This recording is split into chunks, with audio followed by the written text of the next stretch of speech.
Head to Philly. Nets Sixers billed as the battle of the stars, but Brooklyn took the steam out of that one. Sat Kevin Durant, so no KD, no Harden, no Marcus Aldridge, no Blake Griffin. Joel Embiid took full advantage, 39-13 for him, but this was a close game at the end until Steve Nash sat Kyrie for the final 8 minutes, and the Sixers hung on to win. So why'd you do it, Steve Nash? Why sit Kyrie? Take a listen. A little bit, would have thought about it, but really, I didn't want to take the group out that was doing so well. They put their starters back in. I think I wanted to reward those guys for playing as well as they did. Kyrie was amazing for us tonight, but he also has had a few days off. I didn't want to put him back in and risk any sort of return to play injury. All right, we got Nets analyst Sarah Kustok with us this morning. Sarah, good morning. Thanks for being with us. You called this game. What did you make of Nash leaving Kyrie on the bench with a chance to win at the end? Jenna, I think what we've seen out of this Brooklyn team and organization is a level of consistency in what their priority is. And their priority is trying to get healthy.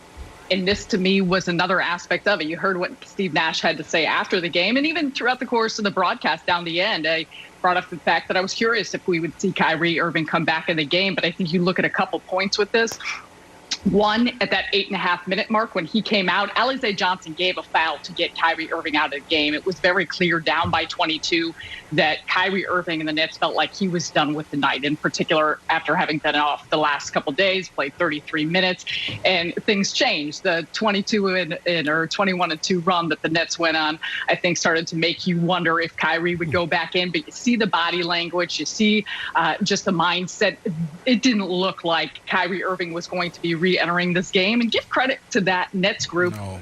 They got them back in the game, because this is the thing. And Nick, I know you know this. Brandon, you know this. All of it. When you are looking at trying to get your team ready for a title contention, a lot of circumstances like this, high leverage moments for some of these role and complementary players, they're important. We put so much value on experience. And to me, this was an opportunity for some of these guys to try and get some of that experience. And big picture wise, this Nets team that is still trying to get healthy. It wasn't just about one game. It's not just about the one seed. It's about making sure that down the stretch run, they're doing everything they can to try and maintain the health of these guys.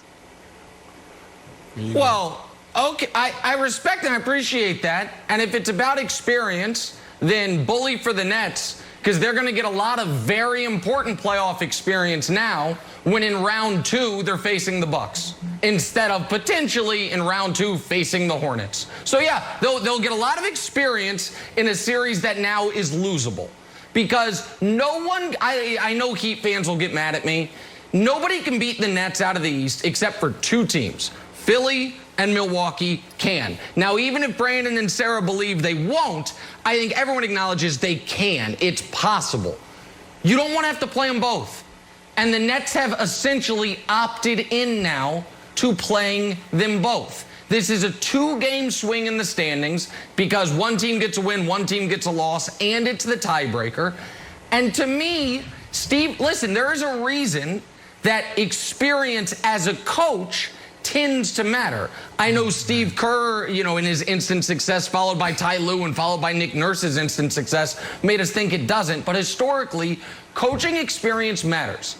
And I would argue Steve Nash had his first bad week as the Nets head coach.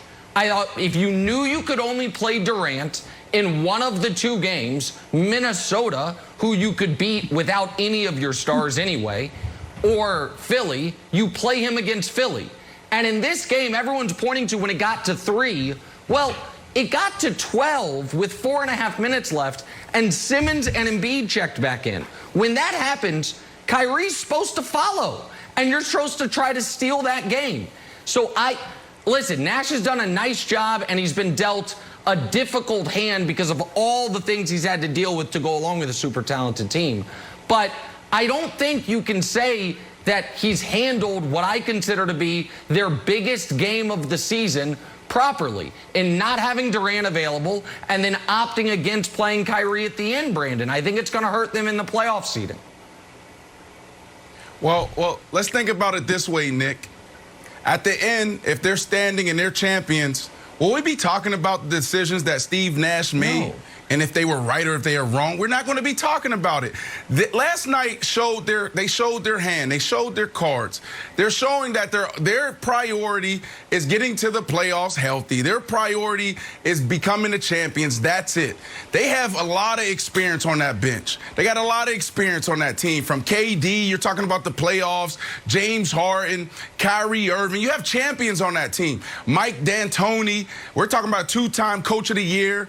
Like this whole conversation around experience and rookie coach, it means nothing really, because this team is sitting right there where they need to be. Who would have thought that this team that traded for James Harden in January, the beginning of January, will be sitting 2 in the East? Nobody thought that. They thought this was going to be an implosion. That's what everybody thought.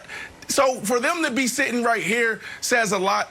Walking away from that game, I think they should be more confident than ever, Wilds. When you go down to the wire with Nick is saying the best team in the East, and you're without James Harden, you're without KD, Kyrie checks out, 8 minutes to go in the game, they're down 22, and then a JV team bring you back. Like, you should walk away from that game more confident. I guess so. I think I agree with Nick here, where the idea that we're always looking towards tomorrow, we're always looking for the playoffs. Well, there's a little carpe diem that I think the Nets need.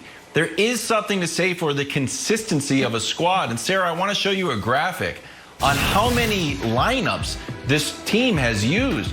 Last night, DeAndre Jordan, hey, welcome back to the starting lineup. You got a bunch of DNPs. The teams that switch up their lineup this often are, for lack of a better term, terrible. The Nets are still good.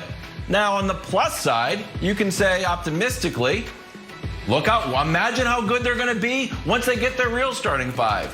On the pessimistic side, it's like, when you get to playoffs, you have the least experienced and cohesive team in the entire league. Do you fall on the optimistic side or the pessimistic side, Sarah? I think regardless of group, I would fall on the optimistic side, just because this to me is an example of the versatility. And to go to Nick's point about this being the most important game, there's still 17 games left here in the regular season and a difference of one game. But I think overall, the perspective that you bring up, Kevin, which I think is a really good one and an interesting one, it shows to me the amount of players that have gotten a chance to get a feel for how this team wants to play. And I think the fact that you have the significant amount of games missed by your most talented players, your most impactful players, and the players that you expect to carry you throughout the postseason, to me, that bodes well for the confidence of this group. And as Brandon said, who do you think is coming out of that game feeling better? Do you think Philadelphia feels good that they had to? I agree. Doc Rivers is excited about the fact that he had to put Joel Embiid, and Ben Simmons thought that they were done for the night. And so I think there's the opposite side of things, of the way a group feels and doing what they are doing in a rhythm. So I agree with a lot of that. And I think Philly has to hate the way they closed the second quarter, the third quarter, and the last 8 minutes of the game. They made dumb play after dumb play, and at the end they could not manufacture a basket. But there's 2 points here that I think are worth drilling down on for a moment. One is, Sarah and Brandon, the point that I hear is they're focused on the postseason. I agree. The point I am trying to make is they are confusing themselves if they think there is any world that exists where a path to a championship is easier if you have to play Milwaukee in round 2 versus the Hawks, the Celtics, the Knicks, any of those mediocre teams that are going to be the 1 seed round 2 opponent. And the other thing is, I don't want to be rude here. I hear there, Nash said it about Kyrie. You're worried about getting healthy. Kyrie wasn't out with an injury. Kyrie was out on his paid time off, his personal leave. And so now but the reality, Kyrie's personal leave. Hold on, wait. Let me ask the question. Kyrie's personal days are now bleeding into his working days? Like Kyrie took time away from the team, and now he's also, you can't use him, reinsert him into a fourth quarter? Like, that ain't great. Because maybe I missed the Let me ask injury, you a but he wasn't question. on the injury report. Well, let me ask.